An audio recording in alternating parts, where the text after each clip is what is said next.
तो नमस्कार, स्वागत है हमारे YouTube channel connect to exam पे। आशा है आप लोग अपनी तैयारी में लगे होंगे और अपनी तैयारी को और बेहतरीन बना रहे होंगे। और आपकी तैयारी को और बेहतर बनाने के लिए हम कनेक्ट टू एग्जाम पे आप लोगों को रीजनिंग का मॉक टेस्ट करवा रहे हैं। मॉक टेस्ट आपके प्रैक्टिस के लिए जो है इस तरीके से करवाया जा रहा है जिससे आपको कोई भी एग्जाम हो जाए उसमें रीजनिंग का कोई भी रीजनिंग हो या मैथ हो या साइंस हो, कोई भी जो है जो क्लास आपका जो कोई भी क्वेश्चन छूटे ना। तो उसी टाइप से उसी कैटेगरी को देखते हुए उसी आपको टारगेट को देखते हुए आपका जो है मॉक टेस्ट करवाया जा रहा है। तो इसी तरीके से हम चलते हैं आज के प्रश्न को और देखते हैं किस तरीके से प्रश्न आप आज के लिए आ रहे हैं और उसको हल करते हैं। देख रहे हैं पहला प्रश्न आपका दिया जा रहा है, क्या दिया गया है? कैलेंडर से है। उसमें पूछा जा रहा है कि किस वर्ष का कैलेंडर 2005 के समान होगा। अब जो है समान वर्ष कैसे होता है, आपको कैलेंडर के बारे में थोड़ी जानकारी होना चाहिए। तो नहीं जानकारी है या जानकारी है तो उसको थोड़ा हम फिर से चर्चा करते हैं। अगर आप कोई भी साधारण वर्ष होता है, कोई भी साधारण वर्ष हो और साधारण वर्ष में अगर विषम दिन आते हैं, विषम दिन क्या बोलते हैं, अगर विषम दिन आपका एक आता है या एक आता है तो अगर विषम दिन एक दिन विषम दिन एक आता है तो वो 6 वर्षों बाद रिपीट होता है। 6 वर्ष बाद रिपीट होता है। लीप वर्ष बाद जो वर्ष आएगा ये भी बोल सकते हैं। लीप वर्ष के बाद जो दिन आएगा वो 6 वर्ष बाद रिपीट होगा। और लीप वर्ष के दूसरे और तीसरे दिन जो दूसरा और तीसरा दिन क्या बोल सकते हैं, जो जिसका विषम दिन 2 और 3 आए वो 11 वर्षों बाद रिपीट होता है। 11 वर्षों बाद रिपीट होते हैं ये सब केस किसका है? ये साधारण वर्ष का केस है। अगर लीप वर्ष है, लीप वर्ष का जो है समान कैलेंडर लीप वर्ष ही होगा। तो लीप वर्ष का कैलेंडर जो होता है वो 28 वर्षों बाद रिपीट होता है। लीप वर्ष 28 वर्षों बाद रिपीट होता है और साधारण वर्ष जो होता है वो 6 वर्ष और 11 वर्षों के अंतराल पे रिपीट होता है। तो उसी तरीके से देखते हैं 2005 देख रहे हैं तो लीप वर्ष के ठीक बाद है, देख रहे हैं उसका विषम दिन एक आएगा और जब एक आएगा तो 6 वर्ष बाद रिपीट होगा। अर्थात 2005 में 6 दिन आगे जाएंगे तो 2011 आएगा, जो हमारा ऑप्शन नंबर सी दिख रहा है। अर्थात 2005 का कैलेंडर 6 वर्ष बाद 2011 में रिपीट होगा। अर्थात 2005 का कैलेंडर हम 2011 में फिर से यूज कर सकते हैं, जो हमारा ऑप्शन नंबर सी सही है इसका। इस क्वेश्चन में कुछ नहीं था, बस है ये थोड़ा आपको नॉलेज होना चाहिए कैलेंडर का कि कैसे कब रिपीट होता है। तो इसी तरीके से चलते हैं अब आगे अगले प्रश्न में देखते हैं। ये दिया गया है आपका अगर जो है कथन और निष्कर्ष से। कथन और निष्कर्ष में क्या बोला गया है? सभी कार रॉकेट हैं और सभी साइकिल रॉकेट हैं। तो कथन और निष्कर्ष के इसमें आप कुछ अगर क्वेश्चन देखिए, कुछ नहीं करिए, बस सीधा वाइन डायग्राम बना लीजिए, क्वेश्चन को है क्वेश्चन सरल हो जाएगा अपने आप। तो दिया गया है सभी कार रॉकेट हैं, तो हम बना लेते हैं। ये आपको हो गया कार, ये आपका कार हो गया। इसमें बोला गया सभी कार रॉकेट हैं, तो सभी कार रॉकेट है, तो इस तरीके से बना सकते हैं। ये कार के अंदर रॉकेट के अंदर कार हो गया। क्यों? क्योंकि सभी कार रॉकेट बोला गया है। आगे बोला गया है सभी साइकिल रॉकेट हैं, सभी साइकिल रॉकेट हैं। तो उसका डायग्राम कैसे बनेगा? रॉकेट के अंदर साइकिल है, तो इस तरीके से हम बना सकते हैं। किसका डायग्राम? हम इसको थोड़ा बड़ा विस्तार पूर्वक बताते हैं, आपको अच्छे से समझ में आएगा। ये इसका डायग्राम मान लीजिए ये बन गया, ये आपका हो गया रॉकेट। अब दूसरा कथन बोला गया है सभी साइकिल रॉकेट है, तो साइकिल जो है इसके अंदर बना सकते हैं, ये साइकिल हो गया। देख रहे हैं ये डायग्राम बन गया है। सभी कार जो है रॉकेट है, सभी कार रॉकेट हैं, सभी साइकिल रॉकेट हैं। ये कथन हो गया है। अब कथन के अनुसार हमें निष्कर्ष देखना है कि निष्कर्ष में क्या बोला जा रहा है कि कुछ कार साइकिलें हैं, कुछ कार जो है साइकिलें हैं। तो देख रहे हैं कार और साइकिल में कोई संबंध नहीं है, वैसा संबंध नहीं है, तो ये हमारा जो है कथन को फॉलो नहीं कर रहा है। तो हमारा ये वाला कथन जो पहला है ये गलत होगा। दूसरा कथन बोला जा रहा है कि कुछ रॉकेट साइकिलें हैं। रॉकेट और साइकिल से बारे में चर्चा हो रही है। देख रहे हैं साइकिल यहाँ है और रॉकेट यहाँ है। जब साइकिल के अंदर रॉकेट है और रॉकेट के अंदर रॉकेट सभी के एरिया के कवर कर रहा है, इसमें कुछ ऐसे साइकिल होंगे जो रॉकेट भी होंगे। तो हमारा ये वाला दूसरा कथन जो है ये फॉलो कर रहा है, कुछ रॉकेट साइकिल हैं। आगे दिया गया है कुछ साइकिल कार हैं। कुछ साइकिल और कार में देखना है, कार आपका यहाँ हो गया, साइकिल यहाँ है। देख रहे हैं कार और साइकिल बोला जा रहा है कुछ साइकिल कार हैं, कुछ साइकिल कार हैं। ऐसा वन डायग्राम में आपको नहीं दिख रहा है, तो ये वाला हमारा जो है ऑप्शन गलत हो जाएगा। तो हमारा केवल एक ऑप्शन सही हो रहा है, कौन सा? दूसरा वाला ऑप्शन। अब देखते हैं दूसरा वाला ऑप्शन कौन से ऑप्शन में है कि केवल दूसरा अनुसरण कर रहा है, कौन से ऑप्शन में? ए वाले में। तो इस तरीके से हमारा ए वाला ऑप्शन सही हो जाएगा इसका, ए वाला ऑप्शन सही हो जाएगा इसका। इस तरीके से ये दोनों गलत हैं। तो इस तरीके से कथन और निष्कर्ष में इस तरीके से प्रश्न आते हैं। और कथन निष्कर्ष हमने आपको पहले ही बताया, आप वेन डायग्राम बनाएंगे उस क्वेश्चन को, बस जब आंकड़ा आपको दिखता रहेगा तो क्वेश्चन को बहुत ही कम समय में बहुत तेजी फास्ट से करके आगे बढ़ जाएंगे अगले क्वेश्चन पे। तो हम बढ़ते हैं आगे अगले क्वेश्चन पे। ये भी देख रहे हैं आपका Venn diagram, when R X दिया गया है, वेन आर एक्स दिया गया है और इसमें बोला गया है उस वेन आर एक्स का चयन कीजिए जो इन तीनों के जो बीच में सर्वोत्तम ढंग से निरूपित करता है। क्या है? सेब, आम और फल। सेब, आम और फल देख रहे हैं तीनों क्या है, ये फल की श्रेणी में आते हैं। और देख रहे हैं सेब और आम, ये कैसे किसके अंदर आएंगे? फल के अंदर आएंगे। अगर डायग्राम बनाएंगे तो जो है फल के अंदर के फल की कैटेगरी में सेब और आम आते हैं। तो हमें ऐसा डायग्राम देखना होगा जो कि एक गोले के, एक सर्कल के बीच में दोनों आ जाएं, क्योंकि ये फल जो है फल के अंदर दोनों आएंगे। तो इस तरीके से देखेंगे कौन सा ऑप्शन ऐसा दिख रहा है। देख रहे हैं ऐसा ऑप्शन हमें नहीं दिख रहा है, क्योंकि देख रहे हैं ये हमारा अलग दिख रहा है, जबकि अलग ये ऐसा इनमें से कोई ऐसा ऑप्शन नहीं है जो इन तीनों से अलग हो। तो इस तरीके से हम ऐसा ऑप्शन को नहीं देखेंगे। ये भी देख रहे हैं, देख रहे हैं कुछ न कुछ दिख रहा है, जबकि ये सभी जो है फल के अंदर आते हैं। इसमें कुछ और जो है कुछ भाग इसका लेने की जरूरत ही नहीं है। ये देख रहे हैं तीनों अलग अलग दिख रहा है श्रेणी, इस तरीके से इसको भी नहीं लेंगे क्योंकि ये तीनों एक ही श्रेणी के आते हैं। अब ये देख रहे हैं ये जो है बेहतरीन तरीके से फॉलो कर रहा है। इसका डायग्राम कैसे बनेगा बताते हैं एक बार। ये आपका हो गया बड़ा वाला सर्कल, आपका फल हो गया। अब इसको एक को मान लीजिए आप सेब मान लीजिए, अब एक को आप आम मान लीजिए। आपका ये देख रहे हैं फॉलो कर रहा है, फल की कैटेगरी में सेब और आम आ रहे हैं। ये हमारा डी वाला ऑप्शन फॉलो कर रहा है, तो हमारा डी वाला ऑप्शन सही हो जाएगा। अब देख रहे हैं ऐसे भी प्रश्न आपके रेलवे एनटीपीसी 2021 का एग्जाम हुआ है, उसने ऐसे प्रश्न आए हुए हैं। तो इस टाइप के प्रश्न आप बहुत ही आसानी से कर सकते हैं। बढ़ते हैं, ये भी दिया जा रहा है आपसे कथन और निष्कर्ष में। और देख रहे हैं कथन और निष्कर्ष जो ये टाइप का प्रश्न है, ये एसएससी और खासकर रेलवे का पसंदीदा प्रश्न है ऐसे टाइप का। इसमें देखना है कि कथन को सर्वोत्तम कथन को जो बोला जा रहा है कथन के अनुसार आपको निष्कर्ष देना है। भले वो सार्वभौमिक रूप से गलत हो, लेकिन कथन जैसा बोला जा रहा है, सही बोले या गलत बोले, लेकिन कथन के अनुसार हमें चलना है। बोला जा रहा है बारिश का पानी जल का शुद्धतम रूप है, अर्थात बारिश के पानी के बारे में चर्चा हो रही है कि जो कि बहुत शुद्ध, सबसे शुद्ध पानी जल होता है, बारिश का होता है। तो निष्कर्ष देखते हैं। निष्कर्ष में दिया गया है बारिश के पानी में अशुद्धियां होती हैं। तो ऐसा कथन में बोला नहीं गया है, क्योंकि बारिश में पानी की अशुद्धियां हैं, अशुद्धियों के बारे में जो चर्चा नहीं किया गया है, तो इसको हम गलत करेंगे। आगे बोला गया है बारिश के पानी में कम मात्रा में अशुद्धियां होती हैं। तभी जब कम मात्रा में अशुद्धियां होती है तभी ने बोला गया है आपसे कथन में कि जल का शुद्धतम रूप है, अर्थात उसमें बहुत कम ही 99.99 जो होता है शुद्धता के मानक, तो 9.9 जो है अशुद्ध है। तो इस तरीके से आप देख सकते हैं बारिश के पानी में कम अशुद्धियां होती हैं। ये हमारा जो कथन के अनुसार फॉलो कर रहा है, जब फॉलो कर रहा है तो इसको हम सही मानेंगे। अब देखते हैं केवल निष्कर्ष दूसरा कौन सा ऑप्शन में सही मिल रहा है आपको। केवल निष्कर्ष दूसरा आंसर कर रहा है, केवल देख रहे हैं ए वाले ऑप्शन में। जब ए वाला ऑप्शन दिख रहा है केवल दूसरा निष्कर्ष, तो आपको ए वाला ऑप्शन को क्लिक करके आगे बढ़ जाएगी। अब देख रहे हैं ये भी घड़ी से प्रश्न बोला गया है कि समय 4:20 होने पर घड़ी के घंटे और मिनट की सुई के बीच का कोण क्या होता है। तो घड़ी का जो है क्वेश्चन होता है, कुछ नहीं होता, बस आपको फार्मूले पे बेस पे होता है। आप फार्मूला आपको पता है तो बहुत ही आसानी से बहुत ही कम समय में आप हल कर लेंगे। फार्मूला क्या होता है कोण निकालने का जो फार्मूला होता है 60 गुणे घंटा। 60 गुणे घंटा, इसको हम एस से डिनोट कर लेते हैं, माइनस 11 गुणे मिनट को हम से डिनोट कर लेते हैं बटे 2। अब इसी फार्मूले को कई तरीके से लिखा जाता है। इसको इस तरीके से आपने देखा होगा 30 माइनस 11/2 मिनट, इस तरीके से भी देखा होगा आपने। या तो इसको रखे या इसको रखे, वो बात वही हुई। अब हम क्या रखना है, हमें बस ऐसे मान रख लीजिए। जिसका क्या दिया गया है, घंटे के स्थान पर घंटा रख लेते हैं, और ये हम मिनट वाले स्थान पर घंटे के स्थान पर कितना घंटा हो रहा है, 4 घंटा हो रहा है। तो 4 से हम मल्टीप्लाई कर देंगे 60 से, और 11 मिनट में कितनी सुई हो रही है, मिनट वाले में 20 मिनट हो रहा है, तो 20 मिनट को हम लेते हैं और टोटल को हम हल करते हैं। अब आगे अब इसको हल करते हैं। 6 24 क्या हो रहा है, 6 24 240 हो रहा है, और 11 दूना 22 220, दोनों को घटाएंगे आपका आएगा 20, और 20 को हल करेंगे तो आपका आ जाएगा 10 आ जाएगा, 10 डिग्री।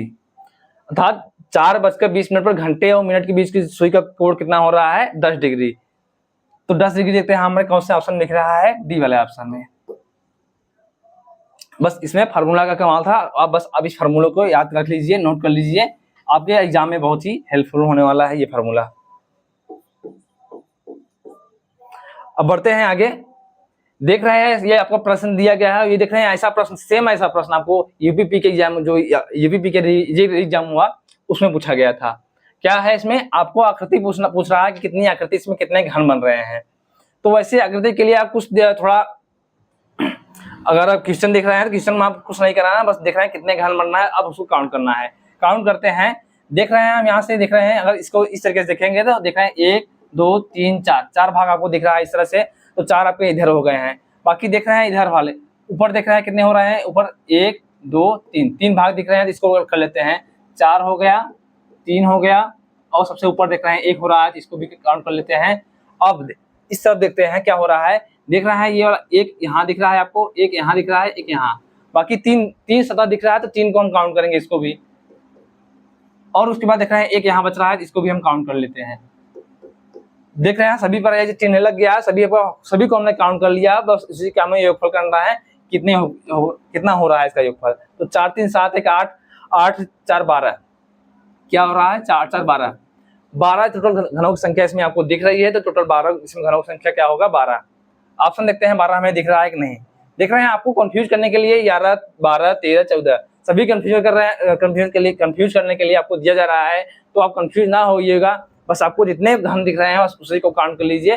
तो कभी कभी क्या होता है 12 और 13 में कंफ्यूज हो जाते हैं कि 12 सही है या 13 सही है, लेकिन इसका जो दिख रहे हैं टोटल जो दिख रहा है आपको सतह, टोटल इसमें गिनेंगे तो आपको 12 ही दिख रहा है, जो हमारा ऑप्शन नंबर ए दिख रहा है, ए 12। बढ़ते हैं आगे, देख रहे हैं कैलेंडर से प्रश्न आपसे पूछा गया है। क्या पूछा गया है, यदि 1 अगस्त को बुधवार है तो 1 सितंबर को कौन सा दिन होगा। अब देख रहे हैं इसमें कुछ नहीं था, अर्थात जो भी वर्ष चल रहा है, वर्ष में कोई जो है इसमें जिक्र नहीं किया गया है, बस महीनों का देखना है कि कौन सा महीना कितने दिन का हो रहा है। तो इसमें ऐसे केस में आप क्या करेंगे, जो दिन बीत गया है, जहाँ से शुरुआत कहाँ से करना है, 1 अगस्त से 1 सितंबर तक जाना है। तो हमें देखना है अगस्त महीना कितने दिन का होता है, 31 का महीना होता है, और 31 में देख रहे हैं 1 अगस्त बीत चुका है, टोटल कितने बच रहे हैं, 31 में एक दिन माइनस कर देंगे, जो बच रहा है 30 बच रहा है, तो अगस्त में हम 30 दिन लेंगे, और जो भी दिन पूछा जा रहा है उसके हम पूरे दिन लेंगे, था 1 सितंबर पूछा जा रहा है तो 1 सितंबर को हम पूरा ले लेंगे, था टोटल कितने दिन हो रहे हैं, 31 दिन। अब 31 दिन को हमें 7 से डिवाइड करेंगे, जो बचेगा आपका शेष बचेगा वही आपका विषम दिन होता है, और 7 चौक 28, 3 आपका विषम दिन आएगा, तो 3 के हिसाब से आपको विषम दिन देखना है। तो बुधवार है कब, 1 अगस्त को, तो बुधवार से 3 दिन आगे जाएंगे तो आपका प्राप्त हो जाएगा जो दिन होगा गुरु शुक्रवार शनिवार जो आपका प्राप्त हो जाएगा, गुरुवार शुक्रवार शनिवार 3 दिन आगे जाएंगे, शनिवार प्राप्त हो रहा है। देखते हैं ऑप्शन में शनिवार कहाँ दिख रहा है, ये वाले ऑप्शन में, तो सी वाला सही हो गया। अब कैलेंडर में जो होता है, ये जो आपको पता होना चाहिए, क्या होता है कि या तो 3 दिन आगे जाएं या फिर 4 दिन पीछे जाएं, अर्थात दोनों का योग माइनस और प्लस मिलाकर के 4 दिन होना चाहिए। इन्वर्टर बंद करके आओ।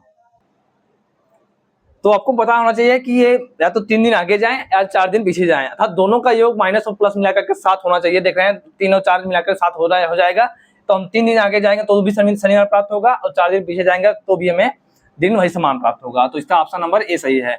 अब बढ़ते हैं आगे, दिया जा रहा है कि इसमें निर्देश पहले दिया जा रहा है कि निम्नलिखित प्रश्नों को में विकल्पों में 4 संख्या जो सहयोग में दिए गए हैं, इनमें से उस संख्या समुच्चय को पहचानिए जो प्रश्न में दिए गए समुच्चय से अधिकतम मेल खाता है। अर्थात इनमें तीनों में कुछ न कुछ संबंध है, कुछ समुच्चय है, और वो देखना है क्या समुच्चय चल रहा है। तो 3 7 15 आपका प्रश्न है, और उसी के अनुसार में ये ऑप्शन में दिया गया है कि जो समुच्चय इसमें दिख रहा होगा वही समुच्चय इसमें ही होना चाहिए। तो सबसे पहले इनके क्या करते हैं, चेक करना होता है कौन सा समुच्चय हो रहा है। तो चेक कैसे करेंगे, देखते हैं। सबसे पहले देखते हैं इनका योग करके देखते हैं। 7 3 10, पहली संख्या दोनों संख्या का योग करते हैं, 7 3 10 हो रहा है, और 10 में अगर हम 5 जोड़ दे तो 15 में प्राप्त हो सकता है।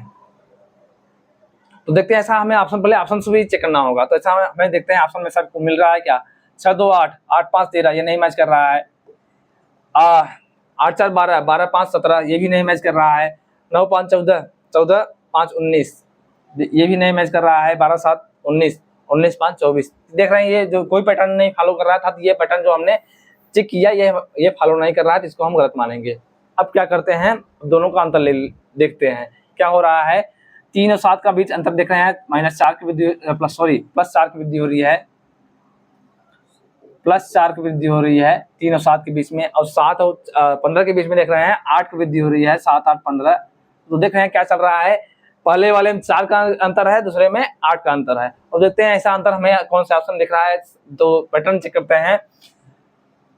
6 2 8 4 और 2 4 6 इसमें हो रहा है, दिख रहे हैं, जबकि इसमें देख रहे हैं 6 4 10 हो रहा है। तो 4 4 समान रूप से जब फॉलो कर रहा है तो हो सकता है ये नहीं होगा, क्योंकि ये पहला प्रश्न जो समुच्चय है ये इसमें फॉलो नहीं कर रहा है। इसमें देख रहे हैं 4 4 8 और 8 6 8 10 18 देख रहे हैं, ये भी फॉलो नहीं कर रहा है, अर्थात पहली संख्या का दुगना होना चाहिए दूसरा वाला, तो ऐसा फॉलो नहीं कर रहा है, जिसकी वजह से ये भी गलत हो गया। इसको चेक करते हैं 5 4 9 और 9 8 17 देख रहे हैं 4 और 8 का जो समुच्चय इसमें दिख रहे हैं, 4 और 8 का समुच्चय इसमें भी दिख रहे हैं, अर्थात दोनों में अंतर समान है। जब अंतर समान है अर्थात समुच्चय ये फॉलो कर रहा है। और निश्चित करने के लिए हम चेक कर लेते हैं अंतिम प्रश्न को, अंतिम ऑप्शन को भी देख लेते हैं। इसमें देख रहे हैं 7 5 12 हो रहा है, 12 7 19 देख रहे हैं 5 और 7 का अंतर हो रहा है, तो जो कि ये फॉलो नहीं कर रहा है हमारे प्रश्न के अनुसार। जो समुच्चय फॉलो कर रहा है 5 9 17 ये हमारा सी वाला ऑप्शन फॉलो कर रहा है, तो हमारा सी वाला ऑप्शन इसका सही हो जाएगा। आगे प्रश्न दिया गया है, ये बहुत ही बेहतरीन प्रश्न है, फिगर काउंटिंग सा है, और उसमें आपको काफी लड़के जो है गलती कर देते हैं। क्वेश्चन में क्या गया है, इसमें वर्गों की संख्या ज्ञात करना है। तो ऐसे केस में क्या होता है, सबसे पहले आपको पता होना चाहिए वर्गों की संख्या ज्ञात कैसे करते हैं। वर्गों की संख्या ज्ञात करने के लिए आपको पता होना चाहिए क्या करता है, हॉरिजॉन्टल अर्थात जो 36 लाइनें होते हैं उनको काउंट कर लेते हैं, और जो ऊर्ध्वाधर लाइनें होते हैं उनको काउंट करके देखते हैं। जो बड़ी संख्या है, बड़ी संख्या से जो है क्लास में मल्टीप्लाई तिरछे मल्टीप्लाई करते जाते हैं जब तक एक तक ना आ जाए। तो उसी तरीके से देखते हैं, आपको समझाने की कोशिश करते हैं। अभी हम ये जो आपको दिए गए हैं इसको हमें ध्यान नहीं देंगे, जो आपको जो छोटे छोटे बॉक्स दिए गए हैं इसको ध्यान नहीं देंगे। अभी हमें जो बड़े वाले वर्ग बन रहे हैं, देख रहे हैं ये वाला जो बन रहा है इस तरीके से इसको हम देखते हैं, इन सभी को देखते हैं। तो देखते हैं कितने हो रहे हैं, आपके सभी को देखते हैं, क्योंकि वर्ग को संख्या इसमें देख रहे हैं, वर्ग बन रहा है, तो इसमें देखें 1 2 3 4 5 ऐसे हो रहे हैं ऊर्ध्वाधर में, और इसमें देखते हैं 1 2 3 4 5। अभी हमें छोटे वाले को नहीं देखना है, बड़े वाले में देख रहे हैं 5 इधर बन रहे हैं, 5 इधर बन रहे हैं। अब क्या करना है, जो बड़ी संख्या है उनका वर्ग लेते जाते हैं या तिरछे में जो है मल्टीप्लाई करते जाते हैं। तो करते जाते हैं कहाँ तक, जब तक एक ना आ जाए। करते हैं 5 का वर्ग, फिर 4 का वर्ग, 3 का वर्ग, 2 का वर्ग या 1 का वर्ग। अब इनका हम करते हैं 25 16 9 4 1। अब सभी का हम योग करते हैं तो 16 9 25 25 5 30 30 20 50 5 55 हो रहे हैं आपके। जो बड़ा वाला वर्ग बन रहा है, बड़ा वाला घन बन रहा है, वर्ग बन रहा है, इसमें वर्गों की संख्या प्राप्त हो रही है। अब आपको जो छोटे छोटे दिख रहे हैं, अब उनको काउंट करते हैं। उनको काउंट करने के लिए आपको पता होना चाहिए, अगर फिगर आपको ऐसा दिख जाए कभी भी और उसमें वर्गों की संख्या पूछा जाए तो कुछ नहीं करना है, जितने भी हो रहे हैं 4 आपको ऐसे बनेंगे छोटे छोटे, और एक सभी को मिला करके एक बड़ा बनेगा 5। अर्थात अगर आप ऐसा फिगर आपको दिख जाए तो सीधा आप 5 जो है ऐसे फिगर में टोटल 5 वर्ग बनते हैं। तो जब इसमें एक में 5 बन रहे हैं, इस तरीके देख रहे हैं 4 फिगर दिख रहा है, टोटल कितने बन रहे हैं 5 चौक 20 आपके छोटे बन रहे हैं, इधर 55 बने थे, तो टोटल कितने बन जाएंगे आपके 75 वर्ग बन रहे हैं इसमें। तो टोटल वर्गों की संख्या आपके 75 होगी, जो हमारा ऑप्शन नंबर डी है। देख रहे हैं तो बहुत ही, ये देख रहे हैं बहुत ही आसान क्वेश्चन है, लेकिन आप देख के कंफ्यूज फिगर को देखने के बाद जो काफी कंफ्यूज हो जाएंगे जिससे काउंट कैसे करें। तो काउंट इस तरीके से करना है, सबसे पहले बड़े वाले भाग को काउंट करना है, उसके बाद छोटे वाले को। अब बढ़ते हैं आगे। देख रहे हैं ऐसा प्रश्न आपको दिया गया है कि प्रश्न आकृति दिया गया है, उसमें बोला गया है प्रश्न आकृति की कौन सी आकृतियों का संयोजन किया गया है, अर्थात जो प्रश्न आकृति में ऐसा ऑप्शन में कौन सा दिख रहा है जो कि प्रश्न आकृति में छिपा हुआ है। देखते हैं ए बी सी डी में देख रहे हैं, इसमें देख रहे हैं वृत्त दिखाया गया है, और फिगर में देख रहे हैं फिगर में भी वृत्त जो है दिख रहा है, अर्थात ये भी छुपा हुआ है। आगे देखते हैं ट्राइंगल दिख रहा है, और ट्राइंगल 90 डिग्री का है, इसमें देख रहे हैं ट्राइंगल कहीं नहीं बन रहा है, इस तरीके से ये वाला फॉलो नहीं कर रहा है। सी वाला देख रहे हैं, इसमें देख रहे हैं चतुर्भुज बन रहा है, इस तरीके से दिख रहा है, इसमें भी बन रहा है सेम ऐसा ही, तो ये भी आपको फॉलो कर रहा है। था 2 फिगर आपको मिल रहे हैं, ए वाला और सी वाला। डी वाला देख रहे हैं घन बन रहा है, और देख रहे हैं ये घन के अंदर जो है फिगर बना है, अब 3 फिगर मिल रहे हैं। तो हमें ऐसा ऑप्शनों को देखना होगा जो ए सी डी आपको दिख जाए। तो ऐसा ऑप्शन आपको कहाँ दिख रहा है, दिख रहे हैं C D A, option number D में दिख रहा है, तो आपका ऑप्शन नंबर डी सही हो जाएगा। इसमें कुछ नहीं करना था, बस जो फिगर आपको दिख रहे थे उसमें उनको आपको देखना था। अब देख रहे हैं आपको ये रक्त संबंध से दिया गया है। एक व्यक्ति की ओर इशारा करते हुए विवेक नायक कहा, इसका इकलौता भाई मेरी पुत्री के पिता का पिता है, तो उस व्यक्ति का विवेक से क्या संबंध है। तो देखते हैं संबंध को हम पहले स्थापित करते हैं कैसे क्या हो रहा है, बनाते हैं। शुरुआत कहां से करेंगे आप, एक व्यक्ति की ओर इशारा करते हैं विवेक ने कहा, कौन बोल रहा है, विवेक बोल रहा है। तो पहले हम विवेक का स्थान फिक्स कर लेते हैं, ये आपका विवेक हो गए। अब विवेक क्या बोल रहे हैं, उनका इकलौता बेटा, उनका इकलौता भाई, किसका, जो व्यक्ति के बारे में चर्चा कर रहे हैं उनका जो है उनका इकलौता भाई मेरी पुत्री के पिता का पिता है। अब विवेक की पुत्री के साथ मेरी पुत्री अर्थात किसके पिता है, विवेक की पुत्री हो रही है। तो विवेक की पुत्री पहले बना लेते हैं, विवेक की पुत्री हो गई ये, और विवेक की पुत्री के पिता अर्थात स्वयं के पिता, इनके पिता हो गए। और इसमें बोला गया है उनका इकलौता भाई। तो देखते हैं क्या बन रहा है आपको, सबसे पहले विवेक को देख रहे हैं, तो विवेक को देखते हैं, पहले विवेक को बना लेते हैं। या आपसे बोला गया है उनका इकलौता भाई, तो या तो बना लेते हैं उस व्यक्ति को बना लेते हैं, ये उनका व्यक्ति हो गया, व्यक्ति का भाई, व्यक्ति आपका मेल हो गया, मेल व्यक्ति का भाई। अब बोला जा रहा है कि मेरी पुत्री अर्थात किसका, विवेक बोल रहा है कि मेरी पुत्री, तो हम बना लेते हैं विवेक को बना लेते हैं, ये विवेक हो गए, विवेक की पुत्री। बोला गया है विवेक की पुत्री, मेरी पुत्री के पिता, मेरी पुत्री के पिता अर्थात क्या, विवेक स्वयं हो गया, के पिता बना सकते हैं इसका। और आगे बोला गया है उनका इकलौता भाई अर्थात इनका इकलौता भाई, व्यक्ति का इकलौता भाई मिल रहा है, देख रहे हैं इस तरीके से पैटर्न बन रहा है।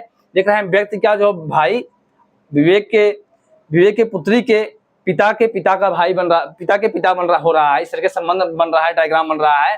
अब देख रहे हैं विवेक यहाँ है, व्यक्ति यहाँ है, और संबंध किसे बोला रहा है कि उस व्यक्ति का विवेक से क्या संबंध है, व्यक्ति यहाँ है, व्यक्ति का विवेक से क्या संबंध होगा, देख रहे हैं ये संबंध देखना है। तो विवेक से जो पिता के भाई हो रहे हैं, तो पिता के भाई क्या होंगे, विवेक के चाचा होंगे, विवेक के क्या होंगे, चाचा। अब देखते हैं ऐसे ऑप्शन में चाचा कहाँ दिख रहा है आपको, तो सी वाला ऑप्शन देख रहे हैं, मामा भी हो सकते हैं, चाचा, ताऊ, फाऊ, फूफा, मौसा था, ये सब जो होते हैं सभी एक श्रेणी में आते हैं, जो हमारा ऑप्शन नंबर सी आएगा। इसके चाचा देख रहे हैं, चाचा बन रहा है, तो हमारा ऑप्शन नंबर सी हो जाएगा इसका। अब बढ़ते हैं आगे, इसमें बोला गया है दिशा निर्देशन से है कि यदि उत्तर पूर्व को पूर्व कहा जाता है, उत्तर को उत्तर पूर्व कहा जाता है तथा उत्तर पश्चिम को उत्तर कहा जाता है, तो दक्षिण को क्या कहा जाएगा। तो वैसे केस में अगर आप क्वेश्चन सॉल्व कर रहे हैं तो कुछ नहीं, आप डायग्राम अगर बना लेते हैं तो आपको आपके माइंड में डायग्राम बनना चाहिए। अब माइंड में डायग्राम नहीं बन रहा है तो एक बार पेपर के आप डायग्राम बना लीजिए। कैसे, ये मान लीजिए आपका हो गया ये ईस्ट, वेस्ट, नॉर्थ, साउथ, इस तरीके से डायग्राम बन गया। अब उसमें उत्तर पूर्व इस बारे में चर्चा हो रही है, तो इसका डायग्राम बना लेते हैं इस तरीके से। इन दोनों के मध्य में जो होगा आपका ये नॉर्थ ईस्ट अर्थात उत्तर पूर्व होगा, ये नॉर्थ वेस्ट अर्थात उत्तर पश्चिम होगा, ये साउथ वेस्ट दक्षिण पश्चिम होगा, और ये साउथ ईस्ट दक्षिण पूर्व होगा। अब देखते हैं प्रश्न क्या बोला गया है, यदि उत्तर पूर्व को पूर्व कहा जाता है, उत्तर पूर्व यहाँ है और उत्तर पूर्व को पूर्व कहा जा रहा है, तो ऐसे केस में क्या होता है, देखते हैं कौन कितने डिग्री घूम रहा है, कौन कितनी डिग्री घूम रहा है। तो देखते हैं, देख रहे हैं उत्तर पूर्व को जो है पूर्व कहा जा रहा है, और देख रहे हैं दोनों का अंतर क्या हो गया, 45, जो कोण बन रहा है आपका 45 डिग्री का बन रहा है। अब एंगल माध्यम से देखेंगे 45 डिग्री बन रहा है। और उसी तरीके देखेंगे उत्तर को उत्तर पूर्व कहा जा रहा है, अर्थात देख रहे हैं उत्तर यहाँ है, उत्तर को उत्तर पूर्व जाने पर अर्थात देख रहे हैं 45 डिग्री क्लॉकवाइज चल रहा है, क्लॉकवाइज सभी देख रहे हैं क्लॉकवाइज, इसको भी ये भी घूम रहा है। और आगे बोला जा रहा है तो उत्तर पश्चिम को उत्तर कहा जाता है। अब देख रहे हैं उत्तर पश्चिम यहाँ है, उत्तर पश्चिम से हम 45 डिग्री क्लॉकवाइज जाएंगे तो उत्तर प्राप्त हो रहा है। तो जितने भी केस बन रहे हैं क्लॉकवाइज 45 डिग्री घूम रहा है, तो प्रश्न जो पूछा जाएगा वही उसका भी क्लॉकवाइज 45 डिग्री घूमेंगे। प्रश्न आपसे पूछा जा रहा है कि दक्षिण को क्या कहा जाएगा, साउथ यहाँ है और साउथ से हमें कहाँ चलना है, क्लॉकवाइज 45 डिग्री घूमेंगे, तो क्लॉकवाइज 45 डिग्री घूमेंगे तो हमें प्राप्त होगा दक्षिण पश्चिम मिल रहा है। तो हमें देखते हैं आसाम में कौन सा मिल रहा है, दक्षिण पश्चिम, जो हमारा ऑप्शन नंबर बी दिख रहा है, तो हमारा बी ऑप्शन सही हो जाएगा इसका, दक्षिण पश्चिम। इसमें प्रश्न में कुछ नहीं था, बस देखना था कौन कितना डिग्री घूम रहा है और कौन किस दिशा में घूम रहा है। तो इस तरीके से इसका परिवर्तन इस तरीके से हुआ है, तो इसका आंसर दक्षिण पश्चिम हो गया, ऑप्शन नंबर बी। आगे बोला गया है निम्नलिखित विकल्पों में वह शब्द चुनिए जो दिए गए शब्द के अक्षरों का प्रयोग करके बनाया जा सकता है। अब ये प्रश्न जो बनते हैं आपको बहुत ही कभी कभी ओवर कॉन्फिडेंस में कुछ ऐसे प्रश्नों को गलतियां हो जाती है। कभी पूछा जाता है कि प्रयोग करके बनाया जा सकता है, कभी पूछा जाता है कभी प्रयोग करके नहीं बनाया जा सकता है। तो इसका खास ध्यान दे रखिएगा कि प्रश्न पूछा क्या जा रहा है आपसे, तो आपको देखना है कि बनाया जा सकता है। तो ऐसे प्रश्नों को अगर आप ऑप्शन देखेंगे तो ऐसे ऑप्शन में आपको कोई दिखेगा कि जो है कुछ वर्ड ऐसे होंगे जो नया दिख रहा होगा, इस जो दिया गया है प्रश्न में नया दिख रहा होगा, तो ऐसे ऑप्शन देखना होगा। देख रहे हैं जीव गाइड दिया गया है, तो गाइड में देख रहे हैं यू जो है, देख रहे हैं इन अक्षरों में यू कहीं नहीं आया है, अर्थात गाइड नहीं बनाया सकता, तो गाइड नहीं बनाया सकता, इसको हम नहीं लेंगे। हमें देखना है कौन बनाया जा सकता है। ट्रेन, ट्रेन देख रहे हैं TRAIN, ये वर्ड दिख रहा है, तो ये इसको होने की संभावना है, तो होने की संभावना का जब सब मिल रहे हैं तो आपका ये सही हो जाएगा और ऑप्शन चेक करने की जरूरत ही नहीं है। बढ़ते हैं आगे। आगे दिया गया है जिस तरीके से सैनिक युद्ध संबंधित है उसी तरीके से किसान किससे संबंधित है इन ऑप्शनों में से। तो सैनिक जो होता है, सैनिक जो है युद्ध उसका जो युद्ध मैदान क्षेत्र में उसका जो हथियार होता है युद्ध टैंक होता है। उसी तरीके से किसान का जो है उसे खेती में कौन सा यंत्र या काम करेगा देखना है। तो पानी कोई यंत्र नहीं है, ये भी नहीं काम करेगा। फसल है, ये यंत्र श्रेणी नहीं आएगा। भूमि ये नहीं आएगा। इसका जो औजार है जो इससे खेती करेगा, ऑप्शन नंबर जो है डी ट्रैक्टर। उसका साधन है क्या है, किसान का साधन क्या है, ट्रैक्टर। जिस तरीके से सैनिक का युद्ध का साधन युद्ध टैंक है। देख रहे हैं सीटिंग अरेंजमेंट से है। प्रश्न आपसे पूछा गया है कि 5 व्यक्ति ABCDE उत्तर की ओर मुख करके एक बेंच पर बैठे हैं, अर्थात सभी क्या बैठे हैं, एक सीढ़ी में बैठे हुए हैं और एक बेंच पे बैठे गए हैं। तो बैठाते हैं ऐसे बेंच में, हम बना लेते हैं इसका डायग्राम हम, और आसानी से समझ जाएंगे आप लोग। अब देखते हैं क्या बोला गया है। 5 मित्र बैठे हैं, पांचों को बना लेते हैं। सबसे पहले लाइन में बैठा लेते हैं 5 लोगों को। 1 2 3 4 5 लोग बैठे हैं। सभी का मुंह कहाँ है, देख रहे हैं उत्तर की तरफ है, तो उत्तर की तरफ इस तरीके से बना सकते हैं। आगे बोला गया है A B के बगल में बैठा हुआ है। अब A B को कहाँ बैठाएंगे अभी निश्चित नहीं कर पा रहे हैं। तो आगे क्या क्वेश्चन पढ़ते हैं। D C के बगल में बैठा है, D E के साथ नहीं बैठा है, E बेंच के बाएं किनारे बैठा है। देख रहे हैं यहाँ प्रश्न का जो है एक ऑप्शन आपको मिल रहा है, क्लू मिल रहा है कि E जो है बेंच के बाएं कोने पर बैठा है। तो बायां कोना क्या होगा, ये आपको जो आपका राइट होगा, जो आपका दायां होगा वही आपका इनका भी दायां होगा। ये दायां हो गया, ये बायां हो गया। बायां कौन वो बैठा गया है, ई बैठा है, तो ई को यहाँ बैठाते हैं सबसे पहले। अब बोला गया है सी दाएं से दूसरे स्थान पर बैठा है। सी दाएं से दूसरे स्थान पर कौन बैठा है, सी बैठा है। अब दो लोगों का जो है स्थान फिक्स हो गया है। अब आगे बढ़ते हैं। प्रश्न क्या बोला गया है, ए बी के बगल बैठा है, डी सी, यहाँ देख रहे हैं डी सी में संबंध दिख रहा है, तो डी देखते हैं डी सी के बगल में बैठा हुआ है। तो डी ई के साथ नहीं बैठेगा, तो हम डी को यहाँ बैठा सकते हैं क्योंकि इसके किसी पड़ोसी हो जाएगा ये। और बाकी बोला गया है ई बेंच के बाएं किनारे पर बैठा है, ई बाएं किनारे बैठा है, इस तरीके से हो गया है। आगे बोला जा रहा है सी दाएं दूसरे स्थान पर बैठा है, ये हो गया। ए सी देख रहे हैं ए और सी जहां है साथ साथ बैठे हैं, तो ए को हम यहाँ बैठा सकते हैं।